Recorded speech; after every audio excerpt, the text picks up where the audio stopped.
Hello all of you, welcome back to my channel. मैं आज आप लोगों के लिए लेकर आ चुकी हूँ एक कलेक्टिव रीडिंग, जिसका टॉपिक रहने वाला है कि वो आपसे क्या कहना चाहते हैं।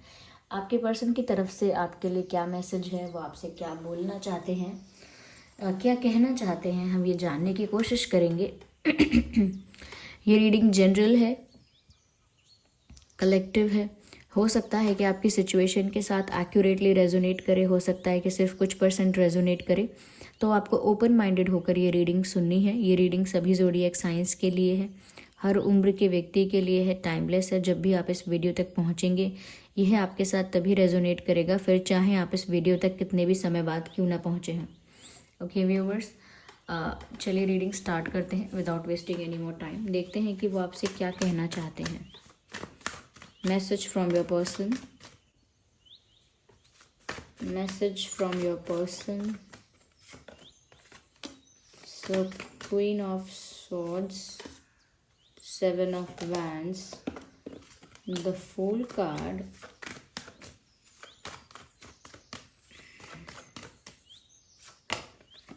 Death card,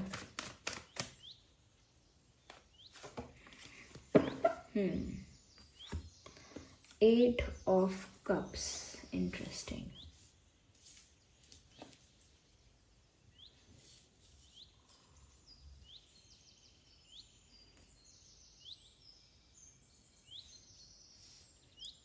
आई होप ये कार्ड्स विजिबल हैं।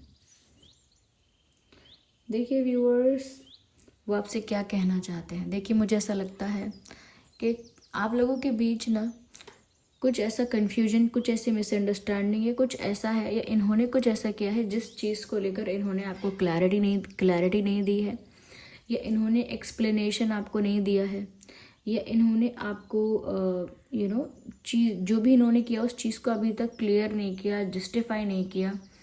तो ऐसा लगता है कि कोई एक्सप्लेनेशन, कोई क्लैरिफिकेशन जो ये आपको देना चाहते हैं, वो क्लैरिफिकेशन देना चाहते हैं। ऐसा लगता है कि जैसे आप इस इंसान से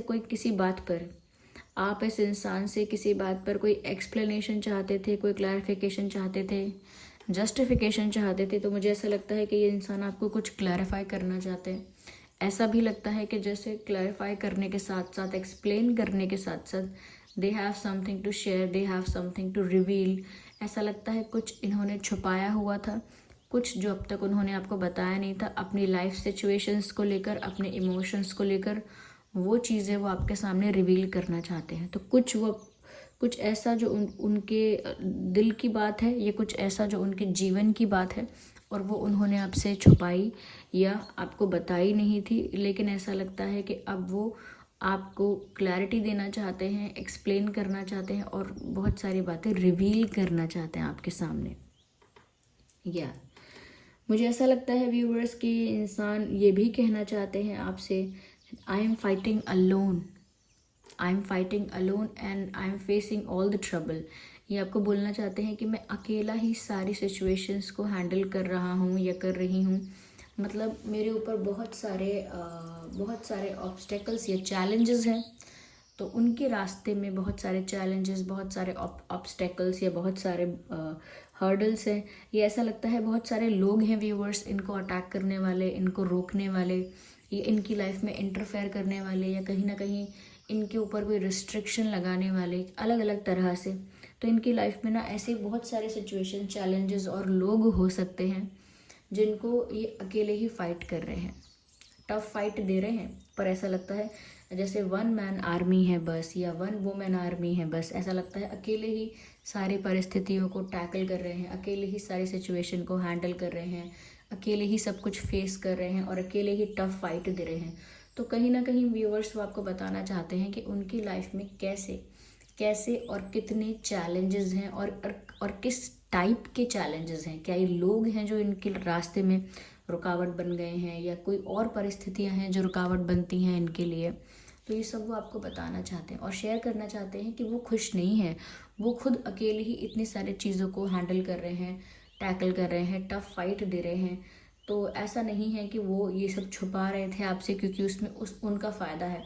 अगर उन्होंने अपनी लाइफ के बारे में कुछ चीज़ें आपसे छुपाई हैं तो वो आपसे ये कहना चाहते हैं कि वो सब चीज़ों को अकेले हैंडल कर रहे थे, सब चीज़ों को सॉर्ट आउट करना चाह रहे थे। जैसे अगर इनकी लाइफ में कोई थर्ड पार्टी इशू था तो ये चाह रहे थे कि खुद ही उस इशू को फेस करके उसको अपनी लाइफ से रिलीज़ करके उससे फ्री होके छुटकारा पाके फिर वो आपके पास फ्रीली आ जाएं या फिर वो आपके साथ फ्रीली रहें, क्योंकि वो नहीं चाहते कि उनकी लाइफ में जो भी इश्यूज़ हैं, जो भी ट्रबल्स हैं, वो आप तक भी पहुँचे और आप सोचो कि अरे ये इंसान कहीं ना कहीं स्टक है या कहीं ना कहीं कंफ्यूज है या अभी ये रेडी नहीं है, अभी ये प्रिपेयर नहीं है, I should not date this person, मुझे इस पर्सन को डेट नहीं करना चाहिए या मुझे इस पर्सन से डिस्टेंस मेंटेन करना चाहिए।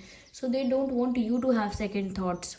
ओके, वो नहीं चाहते थे, ये उनका इंटेंशन ये नहीं था, या वो ऐसे उनकी इच्छा बिल्कुल नहीं थी, या सोचा ही नहीं उन्होंने ऐसा कि आप सेकंड थॉट्स क्रिएट करो।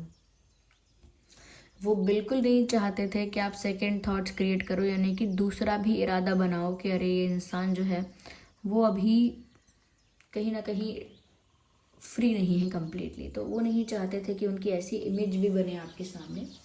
ओके, यहाँ पर ऐसा लगता है व्यूअर्स कि ये इंसान इसीलिए आपको बताना चाहते हैं कि क्यों ये डिफेंसिव थे, क्यों ओपन नहीं थे, क्यों आपको अप्रोच नहीं कर रहे थे राइट टाइमिंग पर, या राइट टाइमिंग पर क्यों कुछ कन्फेस नहीं किया। Why they were not confessing their feelings, अपने दिल की जो बात है वो आपको बताई क्यों नहीं थी, क्यों डिफेंसिव रहे, क्यों आपको अपने ज़्यादा करीब नहीं आने दिया। ओके, अगर उन्होंने कोई आपके जो पर्सन है, मेल फीमेल हुआ है दे आर, अगर इन्होंने कोई रेजिस्टेंस क्रिएट की या आपसे दूर भागने की कोशिश की, तो वो एक्सप्लेन करना चाहते हैं कि वो क्यों ऐसा कर रहे थे। ओके, यहाँ पर ऐसा भी लगता है व्यूअर्स कि वो आपको बताना चाहते हैं कि अब चेंज आ रहा है, वो आपको बोलना चाहते हैं कि सिचुएशन चेंज हो रही है। लुक एट दिस,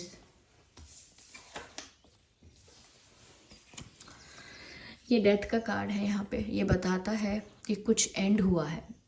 तो वो जैसी सिचुएशन से फ्री होना चाहते थे, वो जैसी भी सिचुएशंस हैं जहाँ पर वो टफ फाइट कर रहे थे और ऐसे सिचुएशंस को एंड करना चाह रहे थे या उनसे फ्री होना चाह रहे थे, तो डेथ का कार्ड ही एंडिंग्स और बिगिनिंग्स को बताता है। तो अब वो आपको बताना चाहते हैं कि वो जिन चीज़ों को फेस कर रहे थे अब वो चीज़ें इनकी लाइफ से ख़त्म हो गई हैं। अगर वो थर्ड पार्टी इशू था जिसको वो टैकल कर रहे थे, अब वो थर्ड पार्टी इशू भी समाप्त हो गया है, या जो भी कॉन्फ्लिक्ट्स, इश्यूज़ या हर्डल्स आ रहे थे, या जो भी प्रॉब्लम इनकी लाइफ में आ चुकी थी, अब वो समाप्त हुई हैं कहीं ना कहीं, और अब वो थोड़ा फ्री फील कर रहे हैं। Look at this card, now they are feeling free, now they are feeling light, more relaxed, more carefree and more energetic। तो ऐसा लगता है कि ये इंसान अब ज़्यादा एनर्जेटिक है, ज़्यादा काम है, ज़्यादा स्टेबल हैं, ज़्यादा पीसफुल हैं और ज़्यादा फ्री हैं, ज़्यादा केयर फ्री हैं, और ऐसा लगता है काफ़ी खुश हैं एज इन कि अब वो इस चीज़ को लेकर संतुष्ट हैं कि चलो वो प्रॉब्लम तो सॉल्व हो गई, या उन परिस्थितियों से तो मैं बाहर आ गया, या उन चीज़ों से तो मैंने छुटकारा पा लिया। तो ऐसे करके वो खुश हैं, और वो आपको बताना चाहते हैं कि वो इश्यूज़ जो उनकी लाइफ में उनको रोकते थे, या वो चीज़ें, वो लोग जो उनकी लाइफ में एक थर्ड पार्टी का रोल प्ले कर रहे थे, वो लोग इनकी लाइफ से रिलीज़ हो गए हैं, और जो भी एक डार्क साइकिल या कार्मिक साइकिल इनकी लाइफ में चल रही थी अब वो एंड हो गई है। तो वो कार्मिक साइकिल एंड हो गई है, और वो एक न्यू बिगिनिंग के लिए रेडी हैं। ये वो आपको बताना चाहते हैं कि अब चेंज आ गया है, और अब वो कहना चाहते हैं कि अब आप मत जाओ, क्योंकि ऐसा लगता है जैसे आपको कुछ सर्व नहीं हुआ यहाँ पर, उस वजह से आप जा रहे हो। तो वो आपसे कहना चाहते हैं डोंट गो, प्लीज़ रुक जाओ, ऐसी बातें कहना चाहते हैं कि आप जाओ मत, रुक जाओ, मेरा इंतज़ार करो, क्योंकि अब वो कार्मिक फेज़ या कार्मिक साइकिल एंड हो गई है, वो डार्क फेज़ ख़त्म हो गया है, अब एक न्यू बिगिनिंग होगी, और वो न्यू बिगिनिंग जो है वो आपके साथ ही करना चाहते हैं। कहीं ना कहीं ये कार्ड ये भी बताता है कि ये इंसान जो है वो एक नई शुरुआत करना चाहते हैं, अपना पास्ट को रिलीज़ करके, अपने पास्ट को लेट गो करके, या कहीं ना कहीं अपने पास्ट को वैनिश तो नहीं कह सकते लेकिन अपने पास्ट को ना बिल्कुल साइड लाइन करके, बिल्कुल फ्री होकर और ओपन माइंडेडली वो आपकी तरफ मूव करना चाहते हैं, और आपके साथ एक न्यू बिगिनिंग चाहते हैं। ये वो आपको बोलना चाहते हैं कि मुझे आपके साथ एक न्यू बिगिनिंग चाहिए, मुझे अपने रिश्ते को फिर से शुरू करना है नए सिरे से, या मुझे एक और मौका चाहिए, या मुझे अब आपके साथ केयर फ्री होकर, स्ट्रेस फ्री होकर, बिंदास होकर अपनी ज़िंदगी आपके साथ एंजॉय करनी है. Now I want to enjoy my life with you. Okay, now I want this thing to start again. मैं चाहता हूँ या चाहती हूँ कि ये चीज़ें फिर से शुरू हो जाएं, एक नए सिरे से शुरू हो जाएं. और ऐसा लगता है व्यूवर्स कि क्योंकि आप में से बहुत लोग जा चुके हैं इनसे दूर, या जाने की तैयारी में हैं, या जाने के बारे में सोचा है, तो वो आपको रोकना चाहते हैं. वो ऐसा बोल रहे हैं कि मैं आपको कुछ प्रोवाइड नहीं कर पाया जो आप डिज़र्व करते थे, या मैंने आपको वैसा ट्रीटमेंट, वैसा बिहेवियर नहीं आपके साथ किया जैसा आप एक्सपेक्ट करते थे, या जैसा एक पर्सन डिज़र्व करता है, वैसा मैंने आपके साथ नहीं किया. और कहीं ना कहीं मैंने वियर्ड और स्ट्रेंज बिहेव किया, और आपको वो रिस्पेक्ट, वो केयर, वो अफेक्शन, वो प्यार मैंने आपको कहीं ना कहीं उस लेवल पर प्रोवाइड नहीं किया, जिस वजह से आप मुझे छोड़ना चाहो तो छोड़ सकते हो, जाना चाहो तो जा सकते हो, पर आप मत जाओ. मुझे एक और मौका दो, या फिर मैं सब कुछ फिक्स कर सकता हूँ, कर सकती हूँ, क्योंकि अब मैं आपके साथ एक न्यू बिगिनिंग चाहता हूँ. वो ऐसा भी कहना चाहते हैं, जो अब मैं रेडी हूँ, तैयार हूँ एक न्यू बिगिनिंग के लिए, तो अब आप रेडी क्यों नहीं हो. ऐसा वो आपसे पूछना चाहते हैं कि अब मेरी लाइफ में वो चीज़ें एंड हो गई हैं जो नेगेटिव थी, और अब मैं रेडी हूँ आपके साथ एक नई शुरुआत करने के लिए, लेकिन अब आप क्यों दूर जा रहे हो, अब आप क्यों रेडी नहीं हो. तो वो आपसे ये सब बोलना चाहते हैं और आपको बताना चाहते हैं कि वो तो रेडी हैं, प्रिपेयर हैं एक नई शुरुआत आपके साथ करने के लिए, लेकिन आप मत जाओ. बस उनको छोड़कर उनका इंतज़ार करो, उन्हें तो आपके पास ही आना है. They will come to you. Okay, तो वो ये अपनी लाइफ के बारे में, और अपनी लाइफ सिचुएशंस के बारे में, और अपनी फीलिंग्स के बारे में, ये सारी बातें वो आपको बोलना चाहते हैं.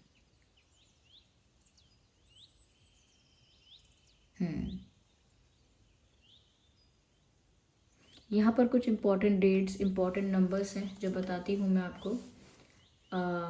3/13/23, 10/20/30, 8/18/28, 7/17/27, 1/11/21/31. Okay, I already said 10. Okay, या 10 तो मैं बोल ही चुकी हूँ. ये कुछ डेट्स हैं जो रेलेवेंट हो सकते हैं, इंपॉर्टेंट हो सकते हैं, लेकिन अगर ये डेट्स आप लोगों में से किसी के, आप दोनों में से ही किसी के बर्थ डेट नहीं है, या और कोई स्पेशल डेट हो सकता है फिर ये. ओके, जब मिले थे, या कुछ होने वाला है आगे आने वाली इन्हीं तारीखों में, इन्हीं डेट्स में कुछ होने वाला है, ऐसा हो सकता है. कुछ स्पेशल हुआ था, ऐसा भी हो सकता है. ओके, आइए हम और आगे इन चीज़ों को क्लैरिफाई करते हैं और देखते हैं क्या है. तो व्यूअर्स, यही बात है वो आपसे कहना चाहते हैं. देखिए, यहाँ पर फायर साइन है, और वाटर साइन है, एयर साइन है. तो आप और आपके person fire sign, water sign, air sign हो सकते हैं, पर ये रीडिंग सभी ज़ोडिएक साइंस के लिए है. ओके, हे, यहाँ पर 2 कार्ड पॉप आउट हुए हैं. Okay, keep an open mind, your soulmate may differ from your usual type and expectations. कहीं ना कहीं व्यूअर्स, यहाँ पर मेन बात ये है कि जैसा आपने सोचा था वैसा नहीं है. ओके, अपने पार्टनर को लेकर शायद आपने कुछ चीज़ें ऑलरेडी अपने दिमाग में क्रिएट की थी, या कुछ चीज़ें एक्सपेक्ट भी की थी. तो बहुत सारी चीज़ें वैसी नहीं है जैसा आप सोच रहे हो.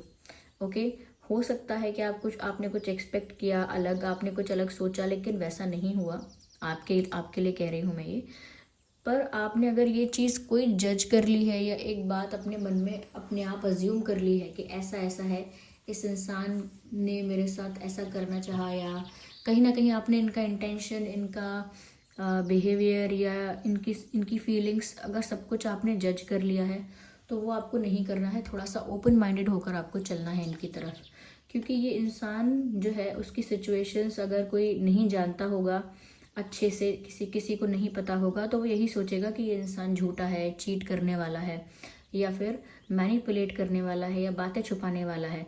तो अगर आपने इनको ज़्यादा जज कर लिया है ना, इनका थोड़ा सा बिहेवियर देख के या थोड़ी सी मिस्टेक देख के आपने इनको ज़्यादा जज किया है, तो ज़्यादा जज नहीं करो। और अगर आपने बहुत सारी एक्सपेक्टेशंस रखी थी कुछ अलग और वो नहीं हुई हैं, तो उनके लिए भी थोड़ा आप ना फ्लेक्सिबल हो जाओ, क्योंकि सब कुछ आपके एक्सपेक्टेशंस और आपके वांट के अकॉर्डिंग इधर नहीं हुआ है, ये नहीं हो रहा है। तो आपको थोड़ा सा ओपन होना पड़ेगा, थोड़ा फ्लेक्सिबल होना पड़ेगा, क्योंकि आपके अकॉर्डिंग सब नहीं हो रहा है, यहाँ पे नेचुरली हो रहा है जो हो रहा है। ओके तो अगर आपकी कोई एक्सपेक्टेशन पूरी नहीं भी हुई है, तो ये मत सोचिए कि इनका कोई गलत इरादा है, मिसअंडरस्टैंड मत कीजिए इनके इंटेंशन को। That's what I am trying to say. और थोड़ा सा ना ओपन रहिए। देखिए, अगर आप सोच के चलेंगे कि मुझे मार्केट जाके ब्लैक ड्रेस ही लेना है, ब्लैक ड्रेस ही लेना है, तो फिर आप मार्केट जाएंगे, आपको कितनी दूसरी भी अच्छी ड्रेसेस कितनी दिखाई जाएंगी, ब्लैक ड्रेस से बेटर कोई ड्रेस दिखाई जाएगी, और कुछ ऐसा जो आप पर और ज़्यादा अच्छा लग रहा है वो भी दिखाया जाएगा, ठीक है, या कुछ ऐसा जो थोड़ा कम अच्छा हो ब्लैक ड्रेस से वो भी दिखाया जाएगा। लेकिन अगर आप इसी बात पर अड़े रहेंगे ना कि मुझे ब्लैक ड्रेस ही लेना है, तो कहीं ना कहीं और जो अच्छी चीज़ें आपके साथ हो सकती थी और जो कुछ बेटर हो सकता था, आप उसकी पॉसिबिलिटी को डिस्ट्रॉय कर देते हैं कि वो होने के चांसेस अब नहीं है, क्योंकि आप एक बात पे अड़े रहे, है ना। जैसे कोई इंसान बस सोचे कि मुझे यही रहना है, यही रहना है, यही रहना है, मुझे कहीं नहीं जाना है, कहीं नहीं जाना है, कहीं नहीं जाना, लेकिन अगर वो जाता तो उसके साथ क्या मोमेंट्स क्रिएट हो सकते थे, क्या क्या स्पेशल उसके साथ हो सकता था, क्या डिफरेंट कुछ यूनिक उसके साथ हो सकता था, क्या पता वो कहाँ जाता, किससे मिलता और फिर क्या होता। तो कहीं ना कहीं ऐसा लगता है कि हमेशा ना किसी बात को लेकर अपने एक्सपेक्टेशन या अपनी वांट्स को लेकर, हाँ अपनी वांट्स होनी चाहिए, एक्सपेक्टेशंस होनी चाहिए, लेकिन उनको लेकर इतना ज़्यादा रिजिड यानी कि इतना ज़्यादा ज़िद्दी नहीं होना चाहिए एक ही चीज़ पर। मतलब अपनी कि बस मुझे मेरी ही चीज़ पूरी करवानी है, मुझे मेरे मन की ही पूरी करवानी है। ऐसे लोग क्या करते हैं, बेटर ऑप्शंस को भी गवा देते हैं। ऐसे लोग जो एक ही चीज़ के पीछे पड़े होते हैं एज जिद, यानी जिद में आके पड़े होते हैं पीछे। ऐसा नहीं कि पैशनेट होते हैं, पैशनेट नहीं होते हैं, फोकस नहीं होता उनका उस पर, बस जिद होती है उनकी। तो ऐसे लोग क्या करते हैं, अपनी लाइफ में और जो बेटर पॉसिबिलिटीज़ हैं उनको गवा देते हैं, या दे रिग्रेट लिटिल, ऑफकोर्स करते हैं रिग्रेट, लेकिन गवा देते हैं ऐसी पॉसिबिलिटीज़ को।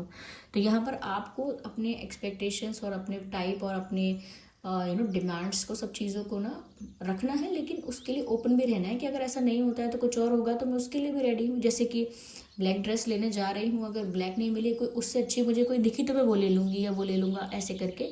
तो थोड़ा ओपन भी रहिए, अपनी विशेज़ अपने वांट्स को भी कंसिडर कीजिए, लेकिन थोड़ा सा फ्लेक्सिबल भी रहिए। ओके, यहाँ पर ऐसा लगता है, ये जो मैसेज है ये व्यूअर्स, ऐसा लग रहा है कि कहीं ना कहीं आपको ऐसा लगता है ये इंसान ऐसा कहना चाहते हैं आपसे, जो पहली बात मैंने बोली कि आप इनको जज मत कीजिए और इनको अलाउ कीजिए कि अपनी रियल साइड आपको दिखा पाए।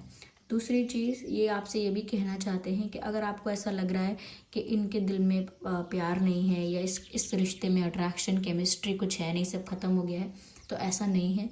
They still feel for you, लेकिन उनका प्यार अनकन्फेस्ड रहा है, क्योंकि इन्होंने कन्फेस नहीं किया है ऑन द राइट टाइमिंग, सही समय पर सही कन्फेशन नहीं किए, सही समय पर सही एफर्ट नहीं लिए, जिसकी वजह से नेचुरली आपको लगा होगा कि इस इंसान के मन में, दिल में मेरे लिए कोई केमिस्ट्री, कोई अट्रैक्शन, कोई प्यार, अफेक्शन है ही नहीं, तो फिर रिलेशनशिप चल ही नहीं सकता, या इसके बारे में सोचना बेकार है। लेकिन ये इंसान आपको बोलना चाहते हैं, अगर आपको ऐसा लगा है तो ऐसा नहीं है, क्लैरिटी देना चाहते हैं कि वो इसीलिए आपको ऐसा लगा है क्योंकि मेरी तरफ से सब कुछ अनकन्फेस्ड था, मेरी तरफ से मैंने अभी कुछ कन्फेस नहीं किया या एक्सप्रेस नहीं किया है, इस वजह से आपको लग रहा है। तो ये वो आपको बोलना चाहते हैं। This was the reading viewers. I hope ये रीडिंग आपके लिए हेल्पफुल रही है। अगर इस रीडिंग ने आपको थोड़ा भी हेल्प किया है, गाइड किया है, वीडियो को लाइक करें, कमेंट करके बताएं कितने % रेजोनेट करती है, और अगर आप नए हैं सब्सक्राइब करें, बेल आइकन को प्रेस करना ना भूलें। चलिए मिलते हैं अगली रीडिंग में, तब तक के लिए bye bye family, bye angels, love you all, bye, take care.